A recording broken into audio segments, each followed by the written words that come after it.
Own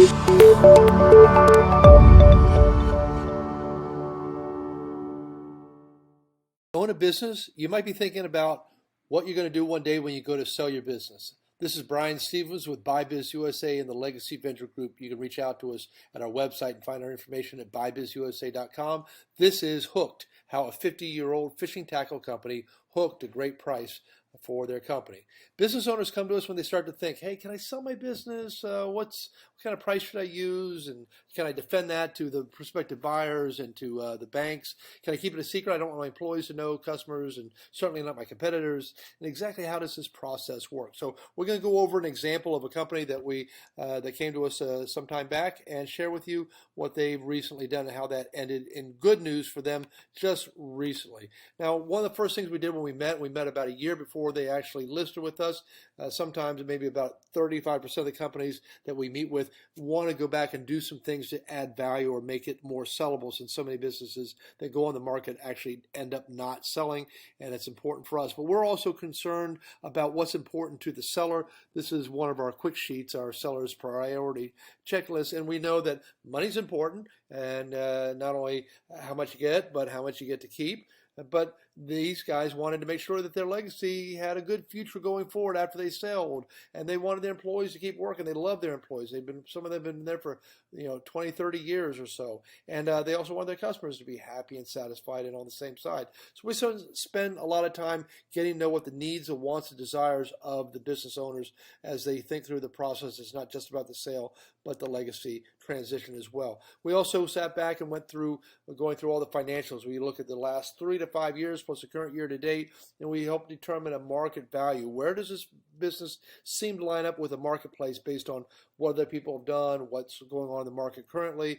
And we have a 20-page report that we do for law firms and a variety of accounting firms and a lot of different individuals that are thinking about selling their business. And we also not just do the valuations and the analysis, but we also talk about value drivers. As an example, there might be two businesses that are both doing, let's say, $2 million in sales and $300,000 in owner benefit, but one for the last 5 years has gone down in sales, down to the 2 million, and the other one's going up from 1 million to 2 million. So one's on the upswing. A lot of people will prefer the business that's on the upswing. Again, another example might be one where the business owner has never taken a vacation for the last 20 years and proud of it perhaps, and the other one takes 6 weeks vacation with the family all the time. And in general, you can imagine most people are going to be concerned about the one that goes on and gets to take vacation on a regular basis. So we sat back and we talked about it.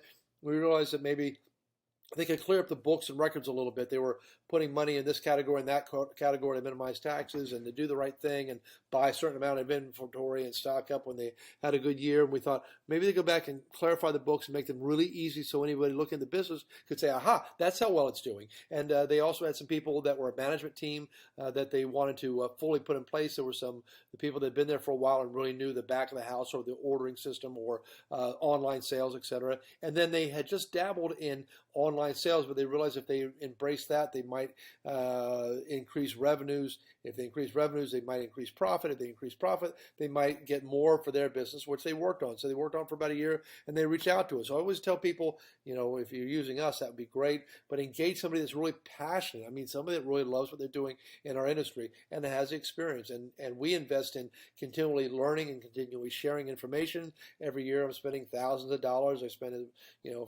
$3,000 to $20,000 a year in learning new things to help our team and help ourselves do really, really well. And the key thing is make sure you're maintaining confidentiality. So that's a key part of what we do. When we take a listing, we create an individual marketing plan, the IMP. The IMP is a document that we go through because we know some people take listings and they can just put them online and then hope it sells and write a little one-page report. We really work hard to say who would be the prospective buyers. Maybe there's synergizers. Like this was a fishing company, so we thought, well, maybe some of the marinas or maybe some of the companies that sell boats might be a likely candidate that would like to expand this. and acquire this. And we looked at expanders. So those were other similar tackle companies around the state of Florida. In this case, they were in Tampa, Florida, and maybe the southeastern region of the United States. And we did direct mailing to them. So we have a gal that does direct mailing. We have another guy that does direct calling. We work hard to try and do things a little bit different than the average firm, and sometimes they provide really great results. We were on LinkedIn and YouTube, and we just touched as many ways as we could the marketplace within reason, but trying to do it really, really focused. We also went out and got this business pre-qualified. You can't get pre-approved, so if somebody's saying pre-approved business loan for this deal, that's not really the way it works. Pre-qualification is a proper term. Huntington Bank is one of the banks that stepped up and said, hey, if you can bring the right buyer, everything looks as good as it turns out to be, as good as it looks, we can make a sale on this and finance this business. They really helped us put this package together. Then one of the things we do is we provide the PET, and that's our powerfully engaging teaser. This is a one-page document that we send out when people see the ads, let's say online. They inquire about it. The typical thing to do is talk to them for a moment or two, a little bit of time, get to know them, and then send them a non-disclosure. Of course, if they're local, hopefully they come in the office, you can meet them face-to-face. But this document we send along with that non-disclosure, and it just emphasizes how exciting and cool the business is. We spend 60 to 80 hours, sometimes even more than that, getting the business to market. Doesn't mean we're waiting those full weeks and weeks. We got our team working on it. We got Jennifer working on the flyers and the looks of everything. We got Skylar working on doing the mail out. We got Joshua doing data entry and helping figure out the value of the business, and on and on. We've got a whole team of people. So we create a flyer, and this is the type of stuff that takes some time, but we realize that it just resonates a little more quality and value to the person receiving it. Then we also, after they've signed the non-disclosure agreement, they're going to get a copy of our comprehensive business review. This is one of our high-end ones that we do. We've got a super core, great one, and then we have this deluxe format. And this is a document that they've received after they signed non-disclosure that says, not on the first page, but it says what business it is and shares with the information. Here's a highlight of the 30-some pages that we included. There's that cover page we just looked at, and table of contents, a summary of confidentiality and why it's important, a summary of how the finances are doing and performance, a story about the family. These are pictures of the family members down here, a little bit about the business and the highlights of the different ways that they make money and the resources. And we just try to touch on as many things. This has the four managers that I mentioned. There's their faces and that sort of thing. And we begin to go through this process to try and really drive home value so people can see it. Here's two of the pages of the financials. One thing that business sellers often say is, you're not going to give my tax returns to every person that comes around. And we say, heck no, we're not going to give your tax returns to anybody until they sign the, an asset purchase agreement that you and she or he have agreed upon. But we talk about all the different factors. If we have sales and revenues that are going up, we include graphics, and we go on and design all this documentation. This is why it takes a little while to get on the market, but it's really worth having that key thing. This is a copy of the non-disclosure agreement, that confidentiality document that's really important. But we also realize that the people that are buying a business, most cases, they've never been through the process before. So we send them this document that says, interested in this business, what's next? This what's next, and we talk to them about it as well, because we find some buyers are like, I think this looks good. Can you just send me the last 5 years tax returns and all these private documents, etc.? And we say, stop, look through this process and think through how this works. We advertise, you reach out to us, we tell you a little bit of information, and you sign an NDA, we'll give you a summary of information. This goes back and forth in the process. And if you want all the documents to conduct due diligence, some of that's going to take some time on the seller's behalf, and it exposes everybody. We want an asset purchase agreement. We want an offer that buyer and seller know that they've agreed to, what the terms are going to be if everything is as it appears to be, etc. And we expect an escrow deposit in most all cases, etc., etc. Okay, so this is one of those things we're trying to spend time educating. One of our principles is learning, or knowledge, always learning, always sharing. And we live that by the heart.